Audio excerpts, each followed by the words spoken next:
Good morning, everyone. Thank you for your invitation to speak today. I have no slides, but I will be throwing a lot of numbers out to you. If you don't catch them all, then I can give them to you later, always assuming that you find them of interest and useful.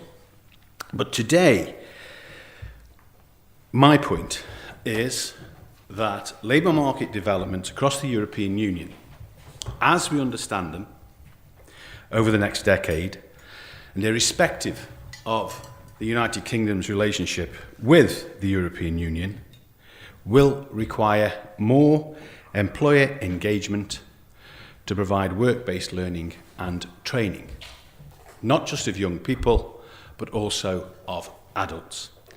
And in doing so, I will, I think, reinforce some of the points that Leslie has made, but also try to challenge some of them as well from a European perspective.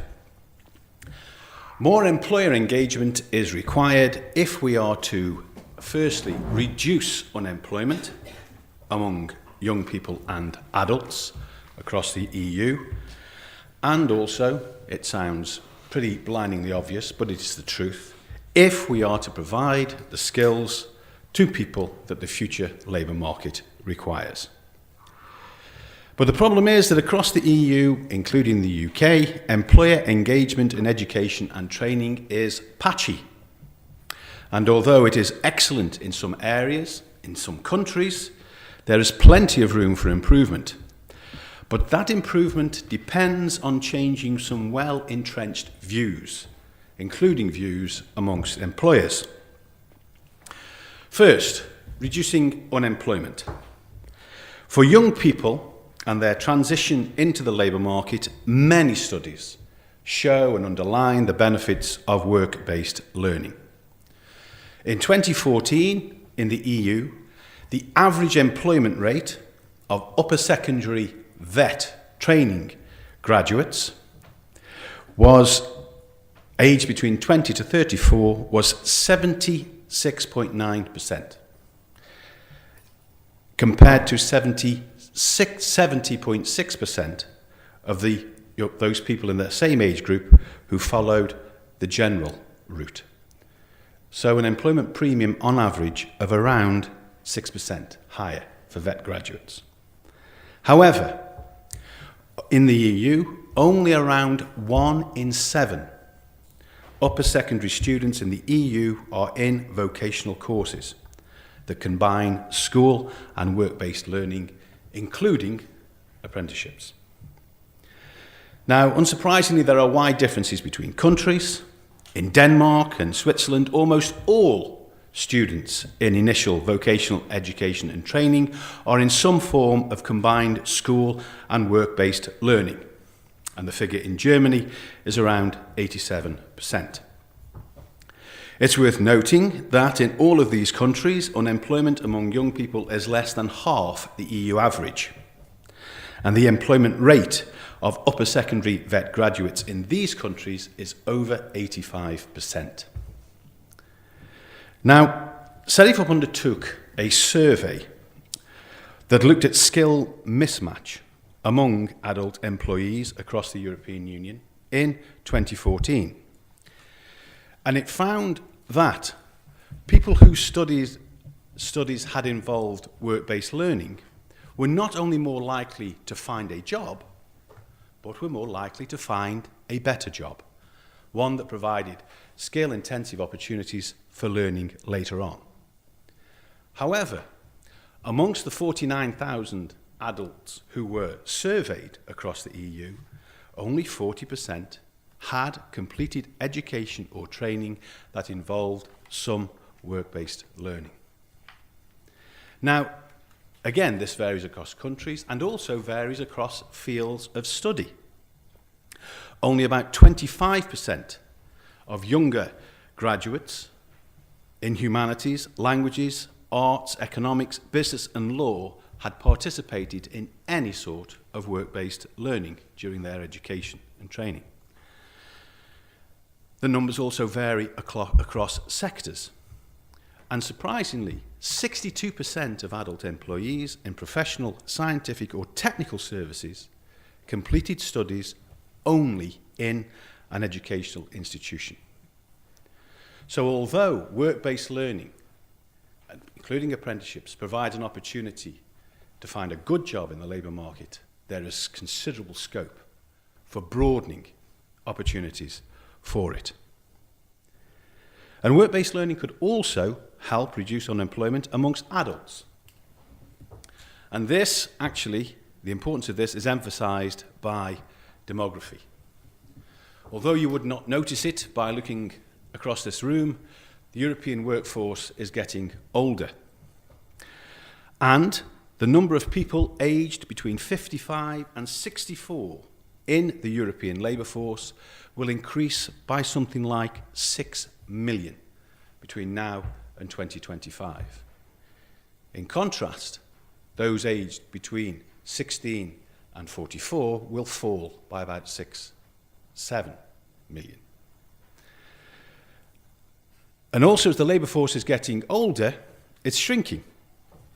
According to CEDEFOP's Skill Supply and Demand forecasts, again, over the next 10 years, 9 out of every 10 job opportunities will be to replace someone.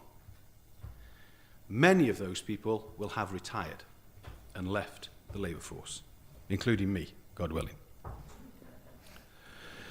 Again, this high replacement demand varies between sectors, but as the shift towards more highly skilled jobs over the next decade, we will see high demand for people with medium-level qualifications to replace those who leave the labour market. Now, managing a shrinking labour force requires increasing participation.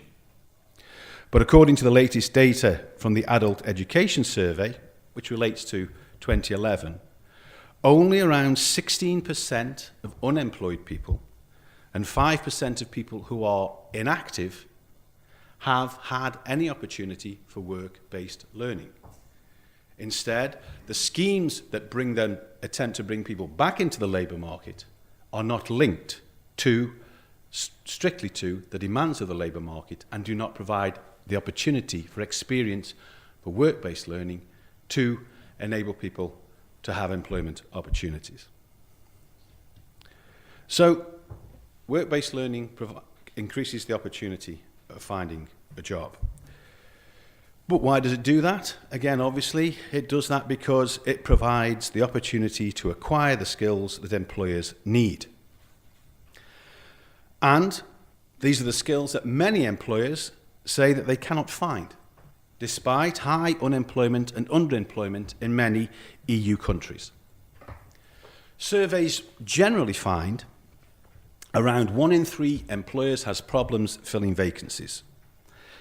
The latest European Company Survey in 2013 found around 40% of firms across the EU having difficulties in finding staff with the right skills, with an unemployment rate across the EU of 10% and a youth unemployment rate of around 20%. A Manpower survey in 2013 found that on average, across 17 EU member states, more than a quarter of employers reported recruitment difficulties. 34% of those employers said there was a lack of technical competencies amongst the applicants, while 19% of candidates lacked workplace skills. Now, an argument that we receive or we hear from employers and policymakers is that these problems are because young graduates and other workers are ill-prepared. I have seen claims that, despite having the most highly qualified workforce in Europe's history, which we currently have, endemic skill mismatch in Europe's economies is responsible for high unemployment. However, there's evidence that factors other than skill deficits are mostly responsible for rising unemployment, coexisting with difficult-to-fill job vacancies. Weak employment demand is increasing competition for jobs, and people are more willing to accept jobs that do not match their level of qualification.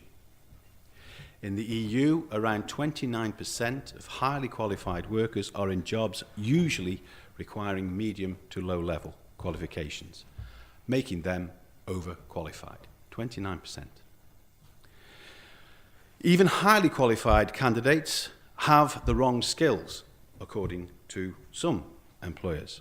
Education systems educate graduates of tomorrow in the skills needed in the industry of yesterday, is a quote. This complements the belief that jobs in growing sectors such as health, education and other services require different skills than those acquired by unemployed people who worked in declining sectors such as agriculture and manufacturing. But while there are skill shortages in some occupations, such as the ICT, developers, medical professions, and professions requiring specific vocational skills such as engineering, in many instances, insufficient recruitment and training strategies have been identified as the culprits for vacancies being hard to fill and for skill mismatch. I've talked about weak employment demand leading to exacting criteria. Weak employment demand leads to exacting employment criteria because faced with an oversupply of highly qualified job candidates, employers prefer to wait for the perfect candidate who is out there. They know they're out there. They must be out there because unemployment is high. They know they're there. They've been doing exactly the same job in a different place in exactly the same way, doing just what they want. They are there somewhere, but really they are not. And employers prefer to wait to find the perfect candidate rather than provide training or good working conditions and pay to attract talent. In the Manpower survey that I quoted of employers not being unable to find skills, it was interesting also to find that only 5% of employers were willing to increase starting salaries to attract applicants, and only 7% were willing to redefine qualifying criteria. Many employers are concerned that applicants, particularly young people, lack behavioural soft skills, such as communication, problem-solving abilities. They lack experience and the right work attitude. This matters. This is important. And employers are right because this is the direction of work of the future. Technology is advancing, and for some, it is job-threatening. But it is not technology that makes businesses competitive. Technology can cut costs, but it's not necessarily technology that makes businesses competitive. It is the people using it. Technology can perform tasks and collect data. Technology is good at repetitive tasks, but people must decide what those tasks are and what the data mean. People must use technology to improve processes and develop new material. People must identify market shifts and improve customer services. People must find environmentally friendly and economically sustainable ways to make all of this possible. As yet, my laptop won't do it. Future jobs will combine technical and behavioural skills in new ways, as people will increasingly need to think, decide, organise, communicate to deal with non-routine tasks.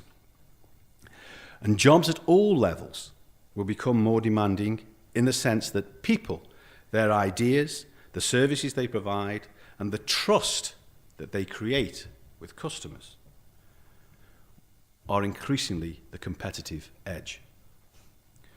The term elementary to describe jobs traditionally requiring no or low-level qualifications, such as in retail, hotel and catering, care and security services, is increasingly misleading if it is in the quality of the service and the quality of the people that the competitive edge lies. So behavioural skills matter, but they and other skills to improve job readiness are more likely to develop, as Andreas Schlecker said this morning, not in the classroom, but through on-the-job or dual training programs and work-based learning. But currently in the EU, only 25% of enterprises, and as Leslie said, 15 in the UK, offer apprenticeships. There is also, unfortunately, a growing trend to provide unpaid internships and work-based learning that limit considerably the talent pool from which employers can pick. But employer engagement in education and training indeed cannot and indeed does not end with recruitment. CEDEFOP skill mismatch survey shows that to avoid skill mismatch, 53% of adult employees in the EU have to learn new things continuously to keep up with the pace of changes in their job, as the variety of their tasks increased significantly since they started their work. However, around 26% of EU adult employees have significant skill deficits, that their skills are much lower compared to those an average worker needs to be fully proficient in their job, leaving considerable scope to improve productivity.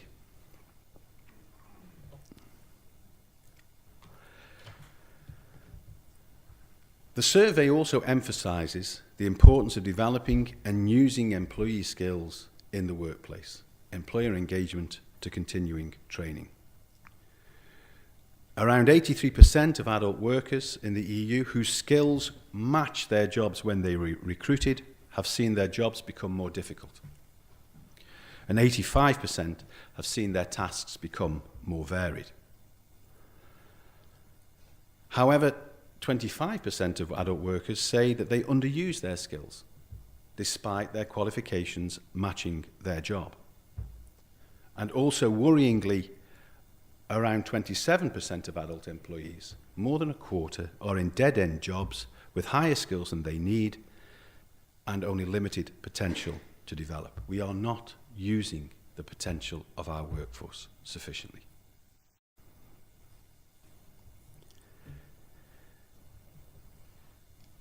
Across Europe, 41% of adult employees say, despite the trend towards more highly skilled jobs, 41% of adult employees say they need only basic literacy skills to do their job. And in a third of jobs in the EU, they need only basic skills and no ICT skills at all. Over a third of these jobs are in hotels and restaurants, transport, wholesale, and retail trades. Now, these are employees reporting these findings. This is the view of employees. We often hear the views of employers about the skill shortages, but very rarely about employees, and we need to be able to combine the two.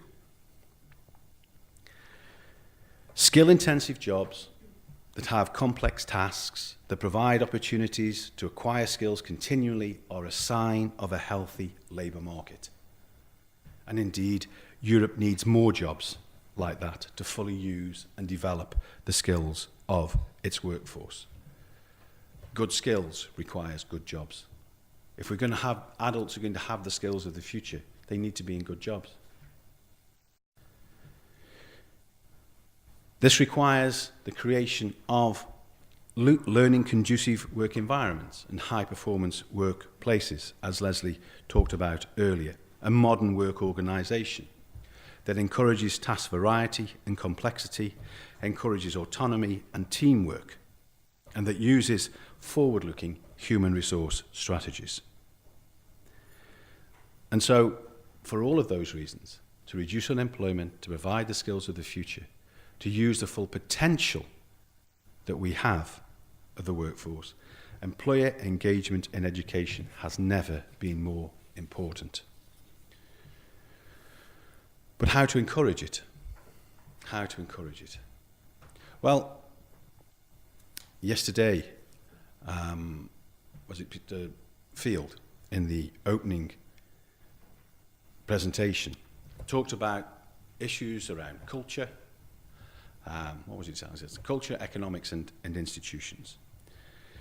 And certainly these things are fundamentally important in order to encourage employer engagement and to demonstrate that while we can be critical of them, they play a fundamental part in the development of the economy, the development of skills, people's lives, and, of course, our prosperity. So how to encourage it? Well, in one word, it is through mutualization. It is through a sharing and a cooperation that skills need to be developed. Now, that can take many different forms, and it is taking many different forms across the European Union. One of the fundamental successes of the German, Austrian, Dutch, and Danish systems of work-based learning is the concept of cooperation and mutualization and partnership. Very, very early on in the development of the Industrial Revolution, the German education system took the decision that it would seek to provide mutually seek to provide a large pool of skills.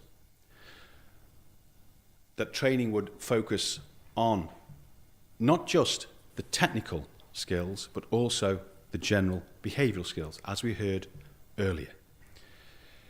It was decided or concluded that it was in the common interest for everybody to contribute to this so that everyone could benefit from it.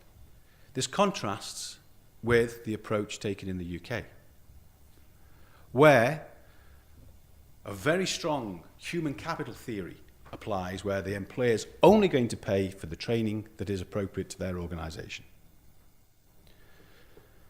This has broken down, because if the skills that are needed are transferable skills, then how is it that you're going to pay just exclusively for skills that relate to your company? We need to understand, or need to work on, a greater mutualization and to develop together a greater and wider pool of skilled labour from which we can all use, rather than poach. Now, countries are seeking to do this in many different ways. In places like Germany and Austria, this is part of the mindset. They didn't decide to do this 20 years ago, and suddenly it's all worked. This is ingrained in the way that they organise themselves. And it is organised, although it's not necessarily a very popular point to make on this side of the channel, through social partnership. We talk a lot about being employer-led and, employer demands, employers as developers and consumers of skills. But the success of training schemes on the continent rests on social partnership and a strong role for trade unions and workers themselves. And there are many different forms of cooperation that are being developed across the EU. There are also, and this is also one of the important developments of apprenticeships or work-based learning, because it provides the opportunity to bring different interests together. There are also financial support. There are financial support for small and medium-sized enterprises, which actually employ 2/3 of the people in the European Union. There is financial support, networks and corporations and sharing amongst small and medium-sized enterprises in places like Austria and in Switzerland, in order to train, provide a pool of trained labour, particularly amongst young people. Also in Italy too is expanding its apprenticeship system to include adults. And this is not just a one-off, one-year thing. This is the opportunity for adults to actually join into an apprenticeship and acquire a qualification recognised on the labour market. Now, these are some of the things that the European Union is seeking to encourage through its European Alliance for Apprenticeship. CEDEFOP is actually actively involved in that, and its idea is to reinforce areas of cooperation, to exchange experience between countries. CEDEFOP has undertaken reviews of apprenticeships in Lithuania, in Malta, in Greece, in Italy. And the idea is to use the experience of countries that have well-developed systems of work-based learning to exchange those between those countries that are looking to develop them. And we are supporting both multilateral and bilateral cooperation on that basis. The European Alliance is also about quality apprenticeships, ones that are linked with jobs and ones that provide high quality and provide decent remuneration. You get what you pay for, apparently, but not where it comes to people. It is important to have any commitment on either side to apprenticeship that there is a good relationship and a decent form of remuneration. In addition to the European Alliance for Apprenticeship, the European Union has just launched its skills agenda. Its skills agenda talks about many things, but importantly, perhaps, for the discussion here, it talks about three things. It talks about providing a skills guarantee, like the youth guarantee, but extending that to adults. What guarantee that would be, what level, what that would mean, who knows at this stage. But it is a recognition of the demographic trends and the fact that we need to bring people back into the labour market and they need a qualification and a certain level of skills to get access to it. The skills agenda also talks about a minimum number of hours of work-based learning involved in curriculum. Exactly what that means, how that will be organised, we do not know. But again, it reflects the need to extend the opportunities into different fields of study and into different sectors in order to support the transition into the world of work for young people and also to bring unemployed people back into the labour force. And also, finally, again reflecting something that Leslie said, it talks about better labour market intelligence. And this is what it is that we need. We need to understand better the developments of the labour market and the way that they are affecting us. CEDEFOP carries out pan-European skill supply and demand forecasts. And it's interesting that the European trends mask considerable differences between countries. The UK, for example, employment in the UK will surpass, if it may have done already, its 2000 pre-crisis peak. The European Union as a whole will pass employment levels of its pre-crisis peak probably around 2020. Spain, Greece, the Baltic states, Portugal, Italy will not reach that level again, certainly beyond 2025. So there are big differences. And of course, those differences need tailored responses. So, as I would conclude, because I've spoken for long enough, as I said, I've thrown out a lot of data and numbers, which you can have if you want them later, just let me know. But I would say that for 2025, in the area of work-based learning, we need to mutualise. This is essentially the core of the message that I would like to leave you with today. And employer engagement has never been more important than before, and hopefully we can have a good engagement and in time a happy marriage. Thank you very much.